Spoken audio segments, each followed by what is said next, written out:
Lazer 99.3, Coleman Hell with two heads. All right, it's the moment that I personally have been super excited for right now. We have got Pioneer Valley Paranormal in here, and we gonna do some ghost hunting for Halloween. There's nothing more Halloween-y than, like, I love that word, by the way, Halloween-y, than, like, searching for ghosts. So can you all, like, go on the mic? Because it's a whole team of people right now. And just say your name and what you do. What part of the team are you on? I feel like I'm with the Avengers right now here. I'm Iron Man, and my name is Ben Ring, and I'm the founder. All My right. name is Tim Aldrich. I'm a investigator. Anthony Mazer, and I'm a cameraman. I'm Brandon Brusso, and I'm a cameraman. Lauren Middleton. I'm an investigator and webmaster. All right. And so how we found you guys was, like, we literally heard a couple noises in the studio, and we were playing around with, like, a ghost app, basically, on our cell phone, and was like, I bet there might actually be a ghost here. So we put out this thing on Facebook, and we were like, hey, if you're a part of a paranormal investigative team, you should totally hit us up. And Pioneer Valley were like, hey, by the way, we're insured. We're legitimate. So how did you guys start this? Give me a little bit of backstory here on this. Quick backstory was I was introduced to a new client through tattooing, and we hit it off really well. And he's like, oh, I just bought a house, and I think it's haunted. I'm going to buy some gear and check it out. And I was like, well, you want help? And he's like, oh, the two of us will do that. So we kind of did his house, and we're like, we have to do this every day for the rest of our lives. So here we are years later. He's actually moved to Utah, so he's no longer with us physically, but he's in our hearts. Yeah. So we love you, Sam. Love you, Sam. But yeah, the group has seen some changes over the year, and we do this to help people. It's the main purpose. That's awesome. Well, so how did you know immediately, like, what gear to use? Because, like, my only, experience has been, like, watching, like, ghost adventures or whatever, where they're basically, like, shouting at the ghosts and, like, trying to fight them and stuff. Yeah, we don't really yell at them too much. We let them yell at us. Seems like a horrible idea. How did you know what gear to get? What kind of gear do you use? We use everything you see on TV and then some. We have some stuff we've kind of made ourselves, some experimental stuff. We got about $6,000 worth of equipment upstairs right now here. What? Yeah. That's why we have insurance. Yeah.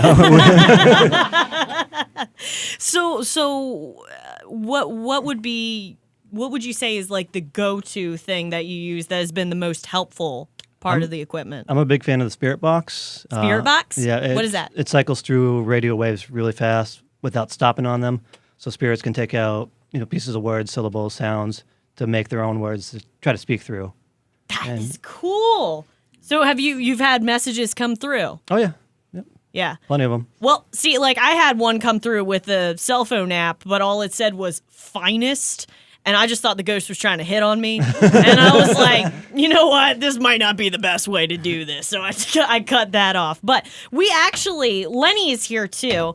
And I figured because I'm the new person here, Lenny has some backstory about why we think the studios are haunted.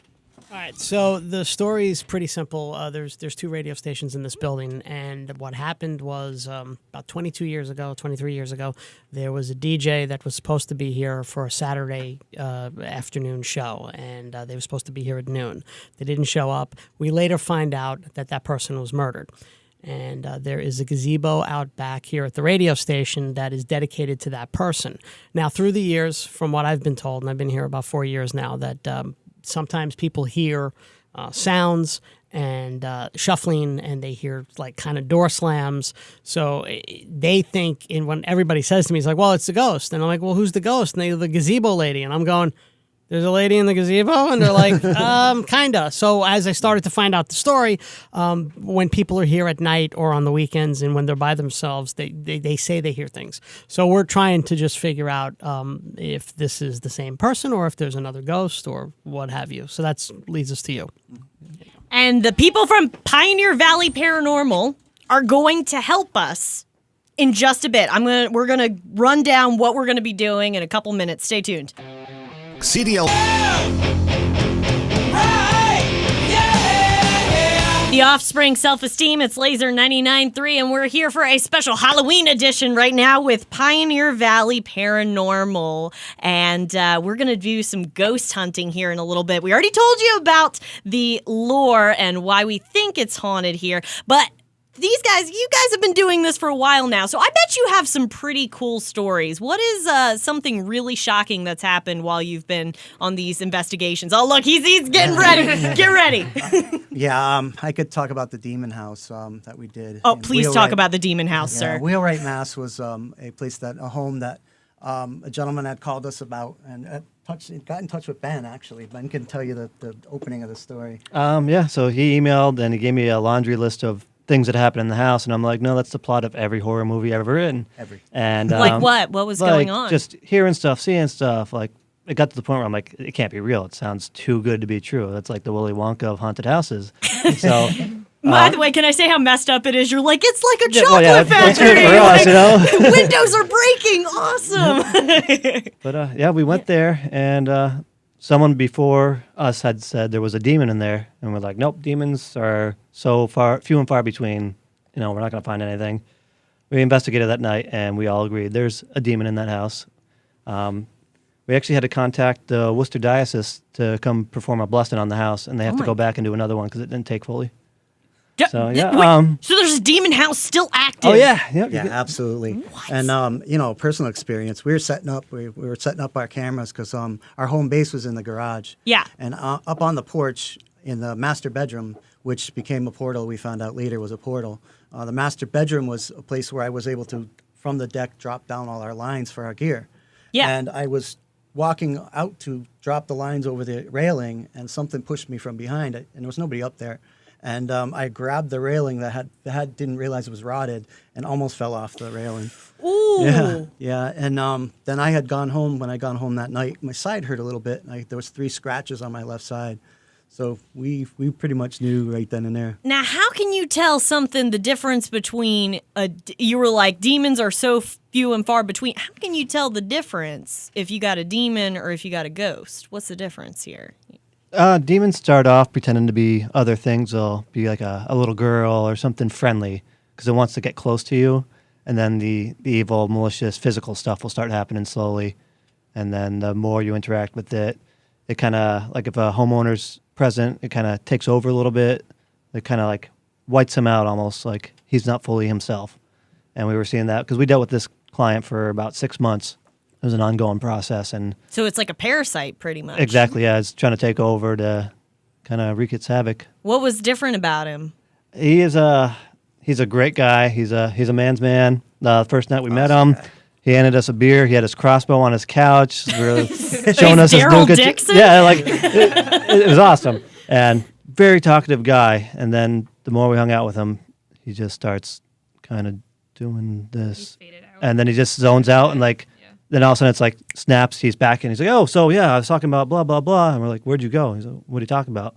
And you show him videos, he's like, I don't remember that. And he'll say that like Ooh. he would do that at home and hours would go by. Like he'd pop a beer, sit down, the next thing you know, the sun's out, sunset, and his beer's warm. And he doesn't remember sitting there at all. Wow. No. Have you had a very experience before that would kind of lead you into, investigating the paranormal? Yeah, I've been doing it since I was 11, and I just turned 34. But my first experience was actually with an animal-type spirit. Get a little closer. I lived in Thompson, Connecticut, and I was just laying in bed one night, and I happened to look over across the hall to our bathroom, and there was a black dog in the bathroom, and I thought, well, that's interesting because I don't have a black dog. Oh. And it looked like a German Shepherd. I blinked 3 times, and it was still there, so I freaked out and ran to my parents. We came back, there was nothing there, but the odd thing was that my grandmother died the next day. And I don't know if any of your listeners are familiar with the legend of the Shook from Ireland, but it's supposed to be an omen of something bad about to happen. So that kind of piqued my interest. And my grandmother's house was very haunted growing up. And yeah, since I've been doing it since then, and it's been great. So Wow. yeah. I love that. I'm fascinated. I mean, I could listen to stories like this all night, but we're going to be coming back in just a bit with Pioneer Valley Paranormal. You can check them out, pioneervalleyparanormal.com. Ben, you were saying you guys do this for free to help people Absolutely out. free, yep. Yeah, so make sure to check them out, and we're going to be talking in just a bit, and then we're going to be doing some ghost hunting, so stay tuned. All my friends are here. The Lumineers, Angela, it's Lazer 99.3, and right now, perfect for Halloween, we have got Pioneer Valley Paranormal here. We got the whole crew. I didn't even know there was going to be this many of you. Then this is like a real deal investigative team. I mean, you guys are legitimate. You have got your equipment. You have got, everything set up, and you've got a really busy schedule. Tell me a little bit about what you do, instead of just going and investigating. You guys got a lot of things going on. Yeah, we actually run a web show and a podcast. And they can both be found on our website. YouTube has our web show. It's People versus Paranormal. We investigate a lot of places around here. A lot of Holyoke, Springfield, Connecticut. So check it out. Season 2 just started filming. The finale of Season 1 came out today. It's a Halloween special, so check it out. Like it, subscribe it. Yeah, so we do all sorts of stuff. And you were saying that Demon House we were talking about earlier. That's in Season 1. That's episode featured. 2, so you can see all the chaos I'm in that. hooked. I want to know about the Demon Season House. 2, we go back, and it gets kind of scary, so Yeah. be sure to watch And that's that. called People versus Paranormal. And that's your YouTube channel. And then you're also doing a podcast, right? Same name, yep. Yeah, that's awesome. And you go check them out. And you were saying you're willing to drive to different places. We'll hitchhike if need be, like We'll get piggyback, I don't care. Would you guys have any other places you're going to be, checking out this month? Or We have that's, some stuff, but we can't talk about it until our paperwork's filled out. Okay, just all for right. confidentiality, But yeah, there is stuff. Saturday's our next one, so. That's awesome. All right. Yeah, and the thing about it too is that we do it to help families. That's what it is. It's about going there and helping the family owners, the people that own the house, and not we don't charge anything. We're just there to try to figure out what's there and try to get rid of it for them. And that's our most important, is to be able to help others. That's where we're at. I think that's completely admirable and also fascinating, because I feel like I would be like, yes, I want to help you, but I'm also incredibly fascinated by what's going on right now. Yes. So, well, thank you guys so much for stopping by. Check these guys out, Pioneer Valley Paranormal. Check out their podcast, People versus Paranormal. Check out their YouTube channel. Check out their website. I mean, they're legitimate here. Okay. This is a real deal. Check them out, pioneervalleyparanormal.com. Find them on Facebook. And if Twitter, you need all to that. call them up, 413-324-6414. If you got a ghost, they go and bust it. And we're going to do some ghost hunting here in the studio in just a bit. So follow us on Lazer 99.3 Facebook page. All right. Hi, everyone. Jeff's here.